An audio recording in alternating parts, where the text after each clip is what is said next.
अभी मैंने आपसे बात की थी और ये आप जो इतना नॉन सीरियसली इस बात को ले रहे हो कि आपको ये मजाक लग रहा है कि ये फेक न्यूज़ है और नंबर झूठे हैं और ये कोई बीमारी इतनी नहीं है, बहुत खतरनाक बीमारी है। मैं फ्रंट लाइन पर हूँ, मैं अपने 1000 बेड के हॉस्पिटल के अंदर जो एक्सपर्ट्स हैं मैं उनमें से एक हूँ। हम लोग दिन रात काम कर रहे हैं। आमतौर पर मैं 10 पेशेंट का ख्याल रख रहा होता हूँ। अभी 2 डॉक्टर एक वक्त में होते हैं जो हर मैं 40 का ख्याल रखता हूँ, वो 40 लोगों का ख्याल रख रहा होता है। और पता है ये ज़्यादातर लोग वही आ रहे हैं कि जो लॉकडाउन का रिस्पेक्ट नहीं करते हैं, जो कि मिल रहे हैं, घूम रहे हैं, फिर रहे हैं, जो नमाज पढ़ने भी जा रहे हैं, जो अपने माँ बाप से भी मिल रहे हैं, जो आप भी कर रहे हो। ऐसे थोड़ी होता है यार। अभी यहाँ पे एक रशियन चर्च है जिसने, हम लोगों ने जब लॉकडाउन लगाया था तो उस रशियन चर्च के बड़े ने यही बोला था कि ये घर में बैठने का टाइम थोड़ी, ये तो खुदा से नाराजगी की बात हो जाएगी। ये तो खुदा के पास आने का मौका है कि खुदा के पास आओ और गिड़गिड़ा के बोलो कि माफ कर दे और ये भला टल जाए। पिछले 2 हफ्ते में इन लोगों के उस चर्च के 50 लोग मर गए।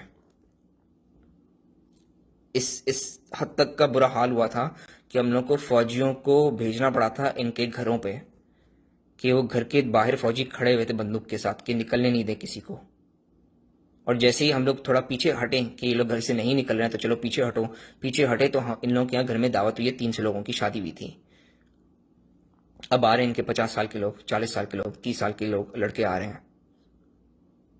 फेफड़े ही बंद हो गए हैं, किडनियां भी बंद हो गई हैं, सबके सब डायलिसिस पे हैं। और इन लोगों के 10वें 12वें दिन इन लोगों का दिल भी रुक जाता है काम करना। तो हम लोग तो साफ साफ बात करते हैं इन लोगों के, जब भी ये एडमिट होते हैं हम लोग कहते हैं भाई इनका दिल रुकेगा तो हम लोग एक चीज़ करते हैं, चेस्ट कंप्रेशन करते हैं। आपने फिल्मों में देखा होगा कि दिल रुक गया तो शॉक दे रहे हैं, चेस्ट कंप्रेस कर रहे हैं, तो उस वक्त आसपास भीड़ होती है डॉक्टर्स की, नर्सेज की, कि बारी बारी सब कंप्रेस कर रहे होते हैं। और हर बार कंप्रेस करते हैं थोड़ी सांस बाहर जाती है तो हम लोग सब एक्सपोज हो रहे होते हैं उससे। तो हम लोग उनसे साफ बात करते हैं कि हम लोग कंप्रेशन नहीं करेंगे, कि तुम लोगों की बेवकूफ़ी की वजह से, कि तुम लोगों को जो हम लोग इतने टाइम से बोल रहे हैं कि घर में बैठो, घर वालों से नहीं मिलो, दोस्तों से नहीं मिलो, तुम लोग क्योंकि बात नहीं मान रहे थे, हम लोग अपनी जिंदगी मजीद रिस्क में नहीं डालेंगे। वैसे ही हम लोग रिस्क में डाल चुके हैं। वैसे ही हम लोग, जब तुम लोगों के घर वालों का ख्याल रख रहे होते हैं, हम लोगों की जिंदगी जान जान पर आई हुई होती है यार। पता है मैं कितनी प्रोटेक्शन बन के जाता हूँ। मैं 2 मास्क होते हैं, एक N95 होता है, उसके ऊपर एक और मास्क होता है, उसके ऊपर इतने बड़े गॉगल होते हैं, पिक्चर सेंड करूंगा, ऊपर से टोपी होती है, फिर गाउन पहनते हैं, फिर ग्लव्स पहनते हैं, फिर जूतों की कवर डालते हैं, फिर जाते हैं, निकलते हैं, सब कुछ कपड़े उतारते हैं, हाथ धोते हैं, वापस क्या नाम है गाउन अप होते हैं, फिर दूसरे पेशेंट के रूम में जाते हैं। सर 40 दफा मैं कर रहा होता हूँ हर रोज रात को, और जो दूसरा डॉक्टर है वो भी यही कर रहा होता है। हाल इतना बुरा हो गया कि जिन पेशेंट्स के रूम में हमें जाना नहीं होता उन पेशेंट्स के रूम में हम लोग जा भी नहीं रहते। हम लोग नर्स अंदर जो बैठी होती है हम लोग उसको इशारों से बताते हैं कि ये करना है। थोड़ा सा दरवाजे के खोलते हैं, कोई आईवी खत्म हो गई तो आईवी देते हैं और बस खत्म, बाहर वापस आ जाओ। उसको जो अंदर है उसको अंदर रहने दो, जो हम लोग बाहर है बाहर आने दो। हम लोग अपने दोस्तों से नहीं मिल रहे हैं। ये हाल है कि मेरे साथ जो डॉक्टर्स जिनकी फैमिलीज हैं, जिनकी नर्सेज जिनकी फैमिलीज हैं, वो अपने बच्चों से नहीं मिले हैं पिछले 1 महीने से। कोई भी नहीं मिला अपने अपने घर वालों से। ठीक है, हम लोग आते हैं। इस तरह मैं अपना बताता हूँ कि मैं जिन कपड़ों में हॉस्पिटल के अंदर होता हूँ वो कपड़े मैं हॉस्पिटल में उतारता हूँ, उधर की लॉन्ड्री मशीन में डालता हूँ, जो कि स्पेशल लॉन्ड्री मशीन होती है सैनिटाइजेशन वाली, उसमें डालता हूँ, नहाता हूँ, दूसरे कपड़े पहनता हूँ। फिर उन कपड़ों में जब मैं हॉस्पिटल से बाहर आता हूँ, मैं घर पे आता हूँ तो दरवाजे पर अपने सारे कपड़े उतारता हूँ, बास्केट में डालता हूँ, डायरेक्ट वापस जाता हूँ, दूसरी दफा नहाता हूँ और फिर तीसरी तीसरी चेंज करता हूँ। मैं रोजाना 3 कपड़े बदली कर रहा हूँ, सिर्फ इसलिए कि मुझे वायरस नहीं लगे। तो जब मैं इतनी प्रोटेक्शन कर रहा हूं तो आप लोग क्यों नहीं कर रहे हो प्रोटेक्शन इतनी? मतलब नमाज पढ़ने का मकसद क्या है? इस ऐसे मौके पर बाजमात पढ़ने का मकसद क्या है?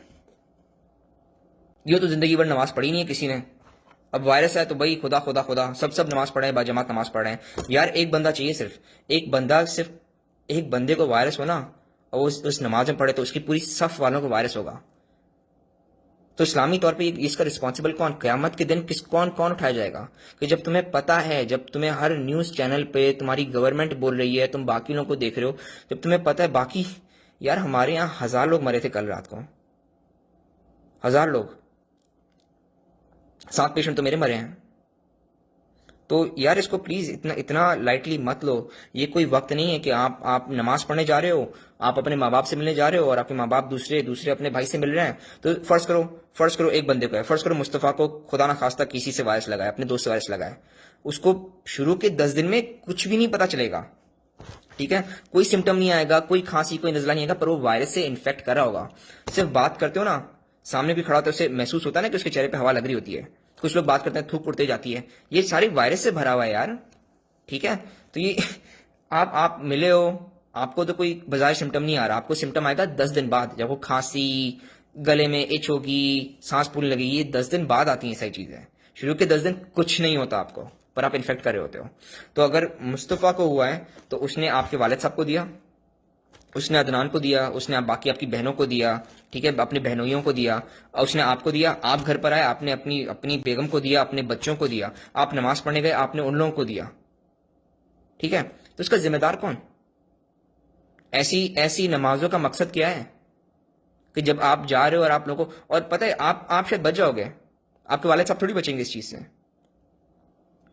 वो वेंटिलेटर पर जाएंगे तो उसका रिस्पॉन्सिबल कौन? उनकी जान जाएगी, रिस्पॉन्सिबल कौन? फिर तो आप डॉक्टर को मारोगे ना कि हम हमारे डॉक्टर ने मार दिया, डॉक्टर ने मार दिया, मारा तो आपने। तो ये कोई वक्त नहीं है, प्लीज इन चीजों से परहेज करो। मतलब ये क्या है, मतलब मासियां घर पे आ रही हैं, आपके ड्राइवर घर पर आ रहे हैं, मतलब किस किस किस बात का इतना रिस्क ले रहे हो? छुट्टी करो इन सबकी। अभी तो हाथ पैर काम कर रहे हैं, घर में झाड़ू लगाओ यार, रसूल सल्लल्लाहु अलैहि वसल्लम ने घर पे झाड़ू लगाया, तो आप लोग झाड़ू नहीं लगा सकते हो? रसूल सल्लल्लाहु अलैहि वसल्लम ने अपने अपने खुद के कपड़े धोए, तो आप लोग क्यों उनसे शाही हो? ये वो वक्त नहीं है कि जब आप अपने दोस्तों से मिल रहे हो। मतलब देखो, मेरी एस्टिमेट के मुताबिक ना 1.5 लाख लोगों को कराची में वेंटिलेटर की जरूरत पड़ेगी अगर ये वायरस अपने उरूज पे आया ना। जैसा ये यहां पर उरूज पे आया हुआ है, ये इटली में उरूज पे आया हुआ है, ये स्पेन में उरूज पर आया हुआ है, ये चाइना में उरूज पे आया हुआ है, ये उरूज पे आप लोगों के अगर आएगा ना तो 1.5 लाख, कराची की पॉपुलेशन के मुताबिक 1.5 लाख लोगों को वेंटिलेटर की जरूरत पड़ेगी। पूरे पाकिस्तान में 170 वेंटिलेटर है। क्या करोगे फिर? छोड़ दोगे? वो आपके सामने घुट घुट के मर जाएंगे।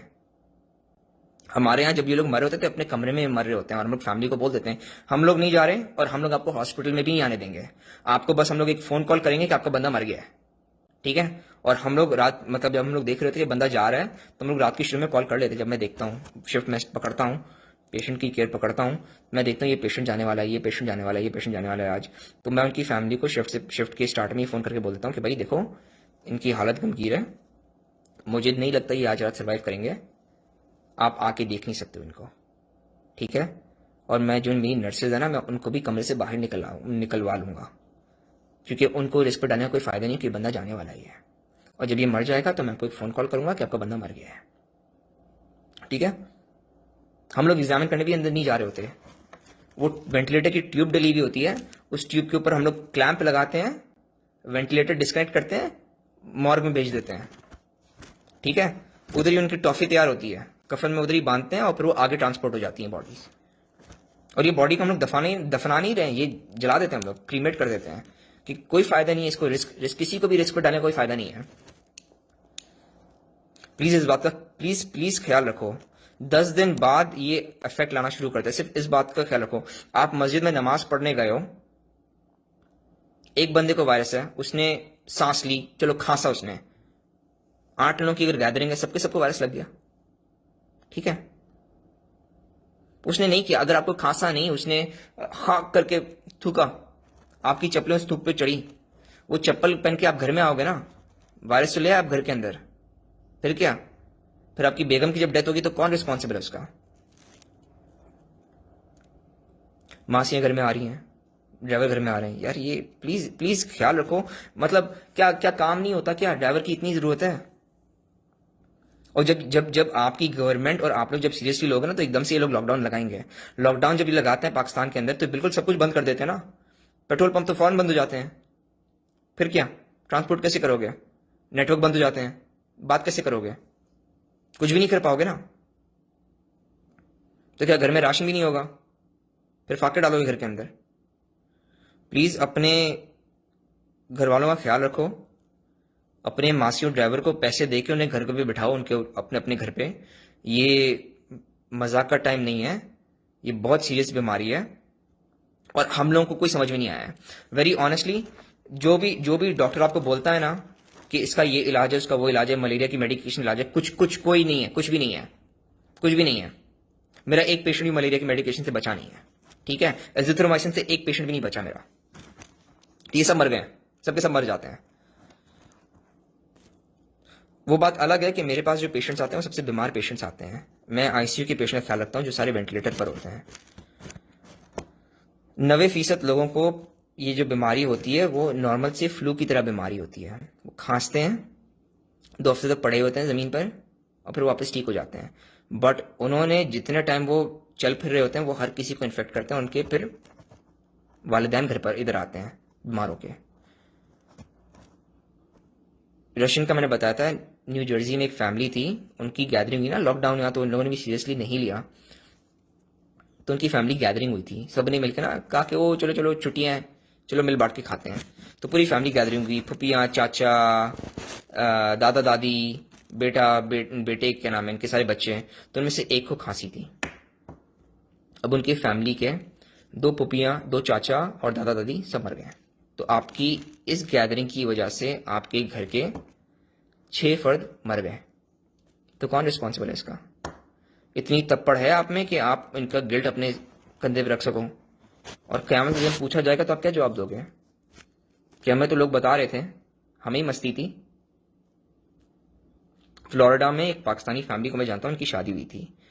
तो उधर भी इनको किसी को भी सिम्टम्स नहीं थे, पर अब उनका दोनों तरफ के ना ससुर मर गए हैं। लड़की का बाप भी मर गया, लड़के का बाप भी मर गया कोरोना से। और बाकी फैमिली तो इन्फेक्टेड है पर उनको इतना कुछ हुआ नहीं, पर वो दोनों मर गए हैं। प्लीज इस चीज को सीरियसली लो। ये चीज बहुत बहुत बुरी है और कोई इलाज नहीं है इसका। डॉक्टरों को सही तरह समझ में नहीं आया है कि इसे हम लोग क्या नाम है सॉल्व कैसे करें, क्योंकि ये आम तौर पे आम बीमारी की तरह प्रेजेंट नहीं कर रहा है, ये काफी अलग प्रेजेंट कर रहा है। ये किडनी पे भी अटैक कर रहा है तो सारे डायलिसिस में है। ये दिल पे भी अटैक कर रहा है तो दिल एकदम से रुक जाता है इनका। और फेफड़े तो खराब थे ही, उनके बारे में आप लोगों को थोड़ा पता है कि फेफड़े खराब हो जाते हैं। और पता है क्या होता है, एक तो ट्यूब डली हुई है मुंह के अंदर, एक मैं गर्दन में डालता हूँ, एक मैं हाथ में डालता हूँ, एक मैं पेशाब की नाली में डालता हूँ, एक मैं पिछवाड़े में डालता हूँ, ठीक है। और जब इन ये डायलिसिस पे चढ़ते हैं जो कि तीसरे दिन डलते हैं तो एक क्या नाम है थाई में भी डलती है लाइन, जो डायलिसिस की लाइन होती है। और फिर मैं दबा के इन्हें मॉर्फिन दे रहा होता हूँ, फेंटनिल दे रहा होता हूँ, प्रोपोफॉल दे रहा होता हूँ। फिर ब्लड प्रेशर गिरता है तो मैं ब्लड प्रेशर की मैं एक और दवाई एक और ड्रिप स्टार्ट करता हूँ। फिर मैं पानी देना शुरू करता हूँ कि किडनियाँ फेल हो रही हैं। बहुत बुरा हाल है। प्लीज़ इस बात को सीरियसली लो। नमाजों पे जाना बंद करो, लोगों को इन्फेक्ट करना बंद करो, माँ बाप से मिलना बंद करो, गैर ज़रूरी मिलना जुलना बंद करो। मतलब यार इंटरनेट है, व्हाट्सएप है, स्काइप है, इनसे कांटेक्ट में रहो। डायरेक्ट मिलने की क्या ज़रूरत है? क्या ये मिलना इतना ज़रूरी है कि आप बोलो कि नहीं, अगर हम लोग नहीं, मतलब मैं अपने माँ बाप की जान देने के लिए तैयार हूं पर मिलना लाजमी है, इतना ज़रूरी है? चलो खैर, मैं मजीद आगे बात नहीं करूंगा, आगे आप लोग खुद समझदार हो।